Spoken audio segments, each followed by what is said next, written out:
I'm Ami Horowitz, and chaos is breaking out in Portland, which means we're gonna go check it out.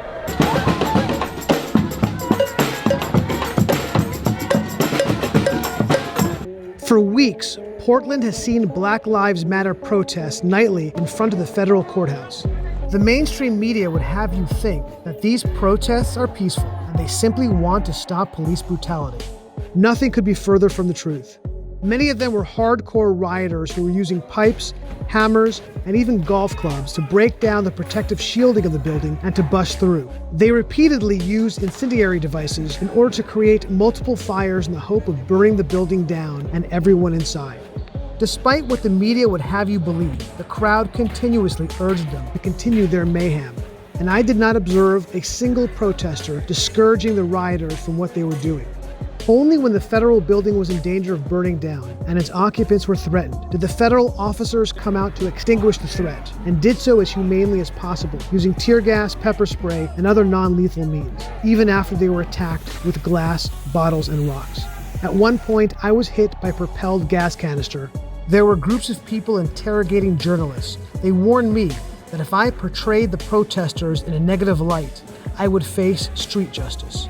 And after being recognized, I was pelted with broken glass. In the words of the protesters that I spoke to, the goal of these protests is to encourage societal breakdown so that it could be rebuilt in their own warped image. We haven't declared a revolutionary war. Is that what we need to do? I strongly feel like we do. Do you think chaos is a good tool in order to reshuffle the deck? It's become a useful tool. Chaos, that's a complete reboot. So do you think that organized chaos will work? Yep. Yes. Keyword, organized chaos. I think it could be used as a tool. Should we be able to use that chaos to tear down the system and then to ultimately rebuild it? I believe so. Yeah. Is it time for us to end the American experiment and start all over again? Definitely. We failed as an American experiment. It needs to be addressed. Is it time to end the American experiment and then start all over again? I think that we have to burn it down. Do you think it's time to end the American experiment? Yes. Yeah, it is time to end it. Do we need violence as a tool? Yes. You gotta have violence. Do you think that violence is a legitimate tool in order to make change? There's 4 levels of protest. Looting and rioting is part of being protesting. So yes, I do agree that it needs to be there. Do you think that violence like that is a proper response? I think that response is an outcry of being silenced for way too long.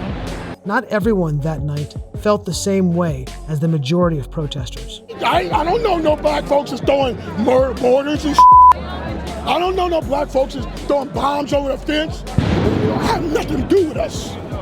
That don't have nothing to do with us.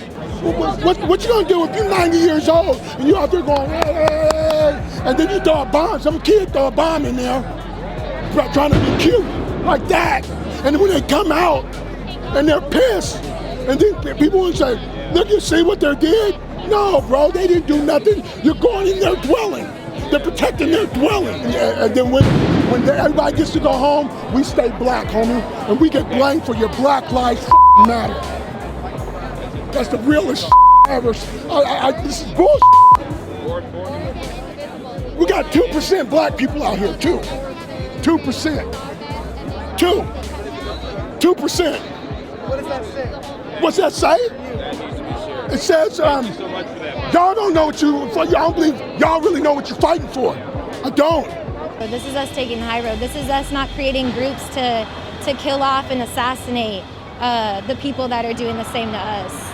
This is us just trying to create a world filled with love and kill off the hate.